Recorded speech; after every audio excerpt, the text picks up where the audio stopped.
नमस्कार, मेरा नाम है मनीष। आप देख रहे हैं सार्थक न्यूज भारत।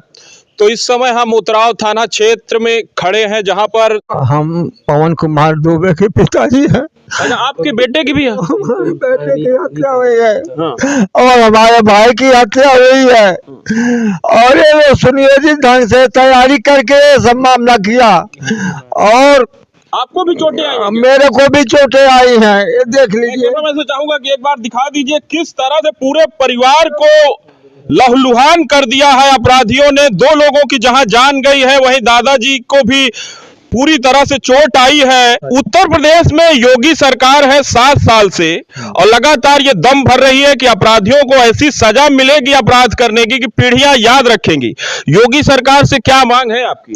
हमारी मांग है साहब कि इन लोग का इनकाउंटर किया जाए। जो उनका कानून बना हुआ है वो होना चाहिए।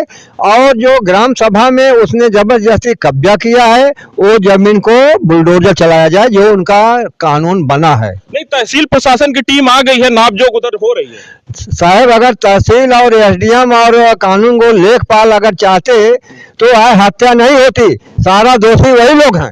कौन? स्थानीय प्रशासन? हाँ, ये नहीं, स्थानीय प्रशासन, एसडीएम, पुलिस। हाँ, वही राजस्व टीम ही की लापरवाही है। अच्छा। हाँ, एसडीएम की लापरवाही है। अच्छा, आप शिकायत मतलब करते थे कि इस जमीन का नापजोक हो जाए, लेकिन ये लोग कोई सुनवाई नहीं किया। उन लोग की वजह से ये सब हत्या हो रही है। वो लोग अगर बराबर काम करते तो आज ये सब होता ही नहीं। कितने लोग इस मामले में घायल भी हैं बताया जा रहा है? कुछ लोग घायल भी? बहुत घायल हैं साहब। हमारा परिवार एकदम है, दिमाग तो काम। ये प्री प्लान से अपराधियों ने पहले से ही प्लान कर लिया था, घात लगा के बैठे थे? कैसे ये लोग, हाँ साहब, ये लोग ने प्लान ऐसा किया था कि मेरे बड़े भाई को मारना चाहते थे, वो उनका प्लान था। लेकिन वो चले गए थे बनारस दिया देने के लिए। और उसके बाद जो है इन लोग का प्लान बना कि जो है एसपी दुबे के मारा जाए। लेकिन वो भगवान की कृपा से वो चले गए थे। मैं था, मेरा लड़का था, छोटा भाई था। ये लोग लाठी, डंडे, गणासा, बल्लम, भाला और बंदूक से जो है मेरे लड़के को मारा। पवन कुमार दुबे को, राम अभिलाष यादव, और उसका क्या नाम है भाई? अच्छा, जो आपका बेटा जिसको मारा गया उसके बच्चे भी हैं? हाँ, एक लड़का है, उसका सौर दुबे है। कितने साल का है? 12 साल का है साहब। वो इसलिए जो है वो अब वो लड़का तो मेरा खत्म हो गया, उसका पिताजी। लेकिन उसका कौन पालन पोषण करेगा? हमको नौकरी चाहिए, लेकिन उसका अनुरोध कर रहा हूँ, उसकी सुनवाई होना चाहिए। और हम लोग को आर्थिक मदद चाहिए। तो कोई स्थानीय यहाँ का डीएम एसडीएम क्या आश्वासन दे के गए हैं? वो लोग बोले हैं कि उचित कार्रवाई करूंगा, जैसा ये साहब बोले, बीजेपी के नेता हैं। इन्होंने जो बोला कि हम उचित कार्रवाई कर रहे हैं। लेकिन अभी हमको मानते हैं कि बीजेपी सरकार में अब ब्राह्मणों का शोषण हो रहा है, उत्पीड़न हो रहा है? अभी तो उत्पीड़न हो ही रहा है। अभी तो कोई सुनवाई मेरा नहीं हुआ। जब हमारा सुनवाई क्लियर हो जाए, मैं आंख से देख लूं, तब मैं मानूं कि हाँ मेरा क्लियर हो गया। कोई सुनवाई होए तब तो ना। इसका आरोपी पकड़े गए हैं? आरोपी 5 पकड़े गए हैं, 5 अभी नहीं पकड़े गए हैं। और बाकी लोग जो इनके गैंगस्टर लोग हैं सब छिपे हुए हैं, कहीं कहाँ हैं कहाँ नहीं है। ये जो है, क्या इन लोगों का आपराधिक रिकॉर्ड रहा है? आरोपी भी है, पहले से भी है साहब। आरोपियों का पहले से भी रिकॉर्ड है। यहाँ सब अपराधी जो है टहल रहे हैं, इन्हें घुसपैठ बनाए हुए हैं। ये हमारे परिवार को जो है इस दशा में पहुँचाया, यही बड़ी कमी है। हमारा जो है भूमधरी जमीन कब्जा किया है 529 का, इधर ही है सामने। और ये पीछे जितनी आबादी है कब्जा किए हुए हैं। और इससे ही पीड़ित हूँ, जो कि ये लोग गुंडे बदमाशी के तौर पर और सब कुछ इकट्ठा करके जबरदस्ती साहब हमारे सब जमीन कब्जा हुआ है। और वहाँ जबरदस्ती ग्राम सभा की जमीन कब्जा किया हुआ है। और हमको रास्ता हम लोग को नहीं आने जाने दे रहा है। हम आप अपने बगीचे से घूम के जा रहे थे कि झगड़ा नहीं हो। मैं झगड़ा बचाने के उद्देश्य से था, लेकिन ये लोग हमको दीपक भी नहीं जलाने दे रहा था। हाँ। उसके वजह से उनका दोनों भाई की जान गई, भाई की और लड़के की जान ले लिया ये लोग, साले लोग ने। और उसके आगे मैं क्या कहूँ? अब प्रशासन हमको दिखावे, उसके ऊपर बुलडोजर चलावे, और उसके जितने अपराधी हैं सभी के मकान पर बुलडोजर चलना चाहिए। दर्द घनश्याम पांडे जी हैं, जो कि पीड़ित परिवार से मिलने आए हैं। इनसे जानते हैं कि बीजेपी के नेता हैं किस तरह की कार्रवाई करवाते हैं। सर, जिस तरह से ये पूरी घटना हुई है, क्या देख रहे हैं आप? ये जो घटना हुई है ये कोई सामान्य घटना नहीं है।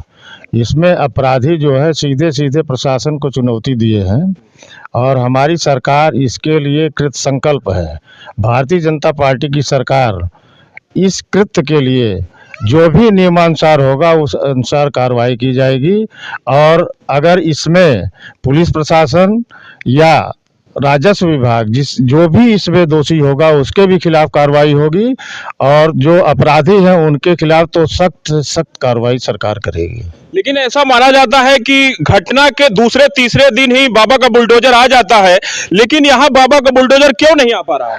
देखिए, बुलडोजर यहाँ भी आएगा लेकिन उसका एक नियम है, नियमानुसार कार्रवाई की जा रही है और हम लोग लगातार प्रयास कर रहे हैं कि राजस्व विभाग इसमें विशेष रूप लेकर के नियमानुसार जितनी जल्दी से जल्दी कार्रवाई हो वो सारी औपचारिकताओं को पूर्ण करके बुलडोजर की कार्रवाई यहाँ की जाए। क्या मानते हैं आप कि ये जो इतनी बड़ी घटना हुई है, क्या इसमें स्थानीय प्रशासन की भी लापरवाही है? स्थानीय प्रशासन की लापरवाही राजस्व विभाग की अवश्य रही है। अगर राजस्व विभाग इसमें सचेत रहता तो इस तरह की घटना नहीं हो सकती थी।